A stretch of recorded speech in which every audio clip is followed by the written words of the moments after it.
नमस्ते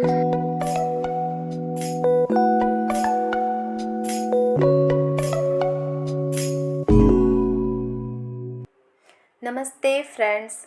कार्तिक मास की आज 9वीं तिथि है। तो देखिए, देखते देखते पूरे 9 दिन पूरे हो चुके हैं कार्तिक स्नान को, और जल्द ही अब एकादशी आ जाएगी, और एकादशी के बाद फिर त्रयोदशी और दिवाली। इस तरीके से त्योहार कितनी जल्दी आते हैं और चले जाते हैं, पता ही नहीं चलता। तो जो नियम हम बनाते हैं वो बड़ी ही आसानी से पूरे हो जाते हैं।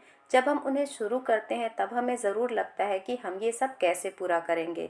तो जब सुबह के समय में अपने मॉर्निंग का काम कर रही होती हूँ, तो इस समय मैं पहले टीवी में या मोबाइल में जो कुछ मंत्र होते हैं जो कार्तिक महीने में हमें जपने चाहिए या पढ़ने चाहिए, उन्हें चला देती हूँ।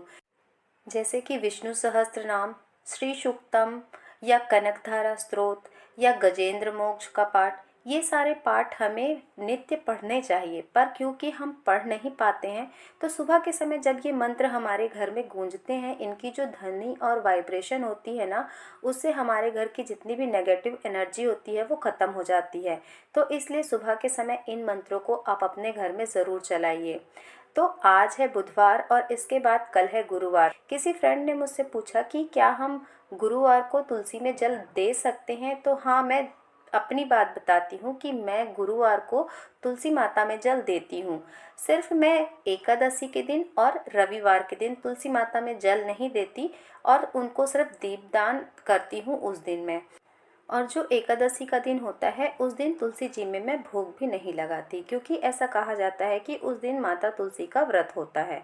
तो सुबह की मैंने यहाँ पे पूजा कर ली है, दीपदान हो चुका है, आप देख रहे हैं, सुंदर रंगोली भी मैंने बना दी है।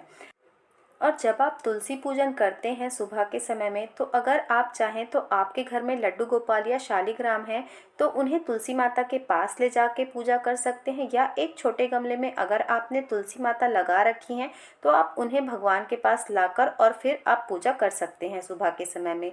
और फिर उसके कुछ घंटे बाद वो जो तुलसी का छोटा गमला आपने भगवान के पास रखा है, उसे आप ले जाकर फिर से धूप में रख सकते हैं। और कोशिश करिए कि आप ओम नमो भगवते वासुदेवाय इस मंत्र का जाप जरूर करिए। जब आप तुलसी में दीपदान कर रहे हैं, जल दे रहे हैं, तब भी कर सकते हैं। और जब आप तुलसी माता की आरती करते हैं तो आप ये जो एक आरती है तुलसी माता की, नमो नमो तुलसी महारानी, इसका भी पाठ आप कर सकते हैं।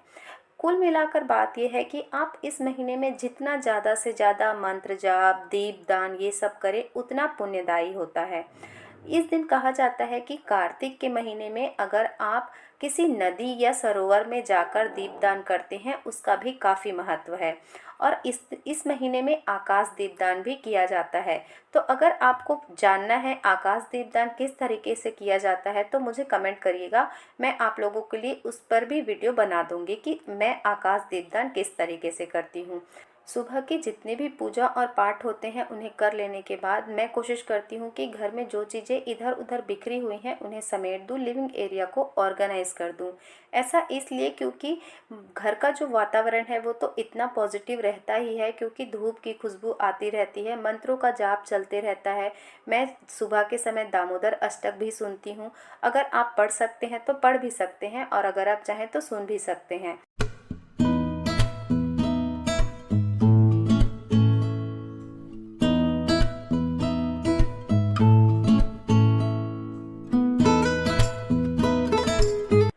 और माता लक्ष्मी की कृपा पाने के लिए हम श्री सूक्तम का पाठ तो करते ही हैं। इसके साथ ही साथ हमें, अगर हमारे अंदर कॉन्फिडेंस की कमी है, तो हमें इसके लिए भगवान सूर्य नारायण को, उगते हुए सूर्य की को हमें जल ज़रूर देना चाहिए। और ख़ासकर कार्तिक के महीने में चाहे बच्चे हों या बड़े हों, अगर उनके अंदर कॉन्फिडेंस की कमी है, खास करके बच्चे, तो उन्हें सूर्य को अर्घ देने को ज़रूर कहिए। इससे बच्चों के अंदर जो कॉन्फिडेंस है वो बिल्डअप होता है। तो इस तरीके से छोटे छोटे हमारे जो शास्त्र हैं उन्होंने छोटे छोटे से नियम बनाए हैं, जिन्हें हम कहीं ना कहीं भूल चुके हैं। तो हम जितने भी मम्मी हैं, हम जितनी भी माताएं हैं, ये हमारा फर्ज है कि हम अपने बच्चों को वो सारी चीज़ें सिखाएं जो हमारे पूर्वजों ने हमें सिखाई हैं, या जो हमारे शास्त्रों से जुड़ी हुई बातें हैं। तो इसमें कोई बुराई नहीं है, सूर्य को जल देना एक अच्छी आदत है। तो आप अपने बच्चों को वो सारी चीज़ें सिखाइए। जो बातें बच्चों को केवल घर से ही सीखने को मिलती है, क्योंकि ये सारी बातें किसी बाहर स्कूल में नहीं सिखाई जाती। कि बच्चों में ये छोटे छोटे से नियम अभी से आप डालें ताकि बड़े होके उन्हें इन सारी चीज़ों के लिए अलग से किसी से मदद ना लेनी पड़े, क्योंकि उन्हें ये सारी चीज़ें आपने पहले से ही सिखा दी हुई होती हैं।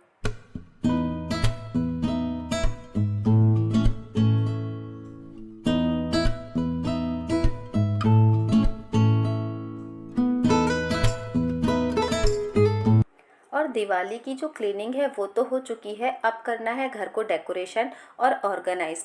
तो डेकोरेशन के कुछ सामान मैं घर पे डीआईवाई कर रही हूँ, जिसे आने वाली वीडियो में आप लोगों के साथ शेयर भी करूँगी। तो वो सारे काम मुझे निपटाने हैं, इसलिए मैं घर के ये जो सारे काम हैं इन्हें पहले निपटा ले रही हूँ, ताकि मैं जल्दी से चाय बनाऊंगी ये सारे काम पूरे करके, और फिर ब्रेकफास्ट बना के लंच भी प्रिपेयर करके रख दूंगी, और फिर आराम से बनाऊंगी डीआईवाई जो मैं डेकोरेशन के लिए आगे यूज़ करने वाली हूँ दिवाली पे।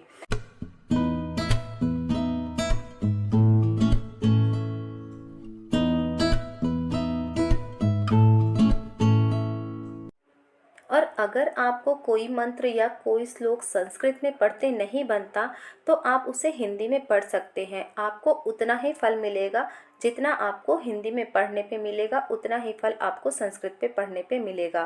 पर ये बिल्कुल भी गलती मत करिएगा कि आपको पढ़ते नहीं बन रहा, उच्चारण करते नहीं बन रहा, फिर भी आप उसे गलत उच्चारण करेंगे। तो मंत्रों का अगर गलत उच्चारण हो जाए तो उससे हमें अच्छे फल मिलने के बजाय हमें उससे कुछ गलत प्रभाव पड़ने वाले फल भी मिलते हैं। इसलिए अगर सही उच्चारण करते बन रहा है तभी आप संस्कृत के श्लोक पढ़िए, या तो आप हिंदी के श्लोक पढ़ सकते हैं। तो ये थी आज की वीडियो कैसी लगी कमेंट में ज़रूर बताइएगा, और अगर कुछ भी अच्छा लगा तो वीडियो को लाइक ज़रूर करिएगा, और हमारी फैमिली का हिस्सा बनने के लिए हमारे चैनल को सब्सक्राइब ज़रूर करिएगा। मिलते हैं एक और नई वीडियो के साथ, तब तक के लिए ओके फ्रेंड्स, बाय।